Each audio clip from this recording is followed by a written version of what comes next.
So, today we're talking about something boring but possibly interesting to 1% of you. That topic is display mounts for giant swords. I've been asked by some clients what's the best way to display their swords, and when I investigated the options, they were pretty poor. The only thing I liked at all were wall mounts that hold the sword horizontally, and they're just basically giant hooks that stick out of the wall. And for a giant sword, you could use 3 or 4 of them. Mount them in the studs, and it should support the sword reasonably well. They're usually very shallow though, so the sword could potentially flip away from the wall. But for, cheap mass-produced options, that's probably the best. However, not everybody wants to take that risk, and not everybody has 6 or 7 or 8 feet of wall space to mount something like that.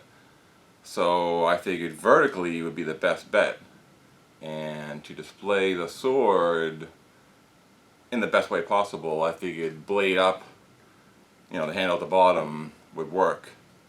But when I looked at those options, those floor standing options, it's just cheap, small, lightweight wood construction, and it looks like it would topple over instantly. And you really don't want a razor sharp 50-pound sword, toppling over and chopping off your foot. So I decided to make my own. I saw a somewhat similar design out of wood. It was very pretty. This isn't going to be that pretty. I'm going to be using this chunk of steel right here. This is just 3/8 inch plate. The wooden one was 3/4 inch, maybe even an inch thick. Some nice wood with a nice stain and a nice routed edge to it and everything like that. Not really possible with a steel like this, but I'll try to make it look decent while being functional. The stand will only be probably 18 inches tall or so, maybe a foot wide at the base, but it'll weigh 50 pounds or so. So that'll keep the sword steady, and it'll keep it secure, and it'll really allow the sword to be displayed without covering it up with giant hooks and arms that keep the sword secure. It'll be really out in the open, and it'll only take up a small amount of space on the floor. Most people have at least a 7.5 foot ceiling, so most swords should fit as well. So we'll see how it goes. I actually haven't made one yet. This is going to be my first attempt. I'm going to make it for the Dragonslayer sword. Let's see how it goes. So I've got a new toy for a metal cutting. This is a metal cutting circular saw. I've never used it before. I just got it. This is going to be the first test. Supposedly it cuts 1/4 inch plate, no problem. This is actually 3/8, so this is going to be a bit of a test, but I've seen people cutting 1 inch with it just very slowly, so I'm not really that concerned. I'm going to cut the base, and then the 2 uprights, and then the final piece would be the top level. You'll see what it looks like. It's only 4 basic pieces. Try to keep the cost and complexity down. I don't need a $1,000 stand here. This is already about $100 in steel by itself, so what can you do?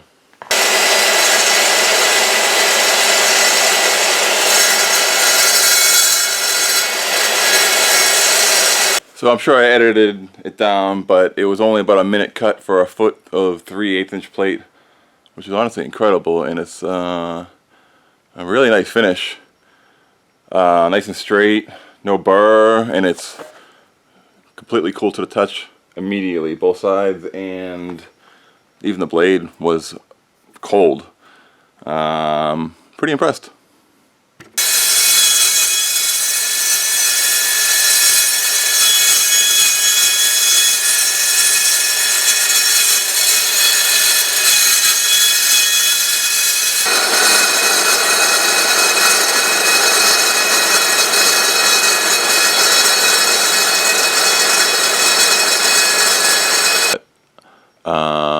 shards of metal just kind of collect in here instead of getting embedded in your skin and your eyes.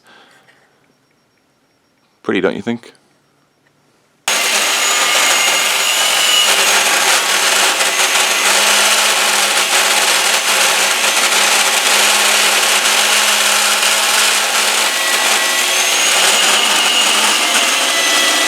So this is the base plate of the display stand. I have marked out the bottom of the pommel. The blue line is the very bottom, and the outside black line is the outside of the beveled pommel. So I'm going to plasma cut at an angle, about that angle, and make a beveled square for the pommel to sit directly into, so it can't kick out in any direction once the sword is sitting in there.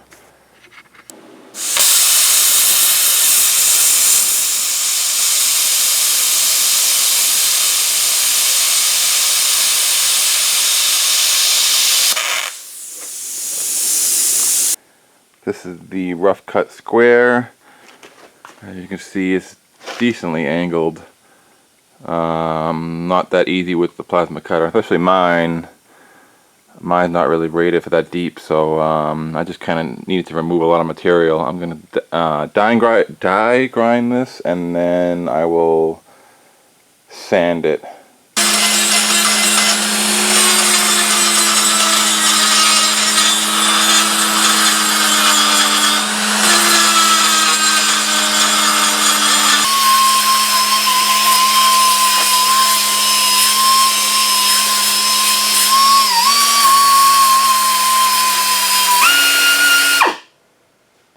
So this is the base plate all cleaned up. I just cleaned off all the vinegar etched dullness out of it. And then here's the square for the pommel. It's not exactly square. Not my finest work to date, but cutting 3/8 inch plate at an angle like that is not that easy. The sizing came out great, just the angle is a little bit too steep, but I don't think it really matters.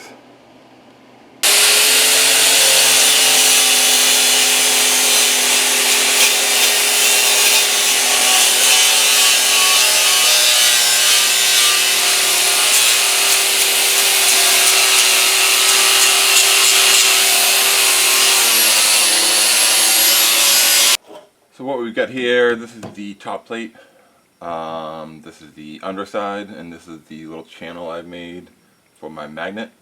I'm going to mix up some 2-part epoxy, and I'm going to put it in this channel just as extra insurance basically. The magnet is going to sit fully in the slot, and it'll be grabbing, you know, the tops and bottom steel, so the chances that the sword is going to pull it out is basically zero, but a little extra insurance. Yeah, I made the slot slightly bigger than the magnet. Hopefully it's not too tight, and hopefully the magnet doesn't get cocked in there and then I can't move it, but I left it open from the back so I can hit it out if I need to. We'll see how it goes.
So there we are, the magnet is inserted.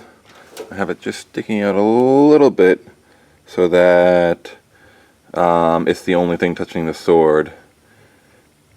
And the backside is all, if you can actually see, the backside is all packed with epoxy. I can't really tell in the viewfinder, but just to really hold it in there. I don't think it's ever coming out though. So here's the bottom three pieces rigged up here. What I'm going to do is I'm going to weld it under here. I've beveled both edges so I can weld into a gap, and then so it'll still sit flush on the floor. I'll do maybe four tacks underneath, and then I'll put the top plate on, which is this thing. It's going to sit up here like so, and you can see the magnet on the front of it, which will catch the cross guard. I'll tack that in from underneath. Yow! Yeah, and that'll be it for construction.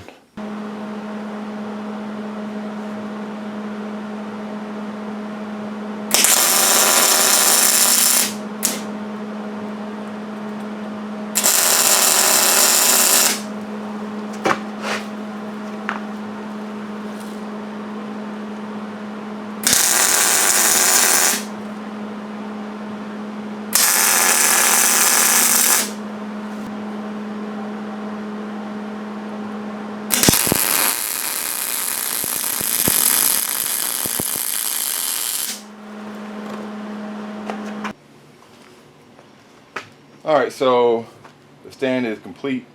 I've sanded it to 80 grit, and I've cleaned it all off with acetone. I want it nice and bright and shiny and perfect. I'm going to try a slate black patina on it. I may or may not clear coat it, depends on how it comes out. Depends if I want it shinier or duller. We'll see how it goes.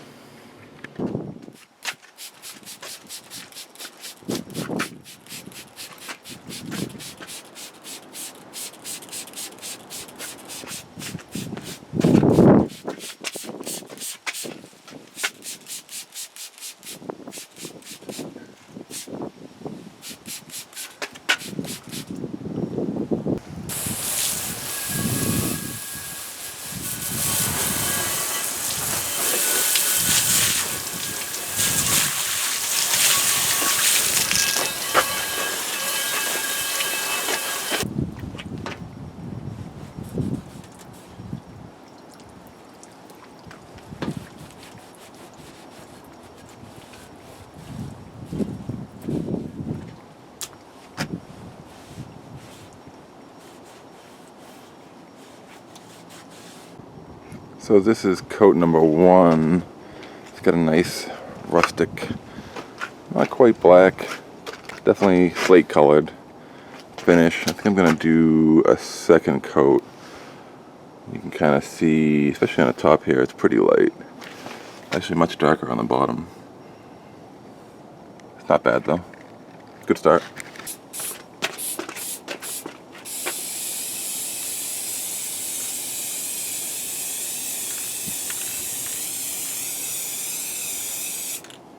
So here she is.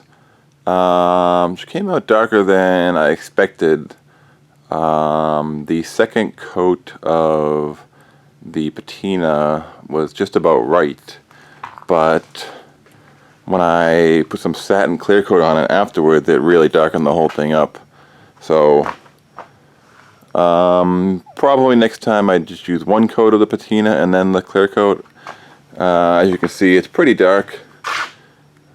It's nice and dull like I wanted it to be, but you can't really see the, the kind of uneven patina like it was before. So it's very solid. I can't really tell if you can see it on the camera, but it almost looks like paint. You can still see the grain of the metal in there a bit, but yeah, it's good enough, I think. I'm gonna take it upstairs now and demonstrate with the actual sword, and then maybe take some nice pictures of it. So, welcome to my quote-unquote photo studio.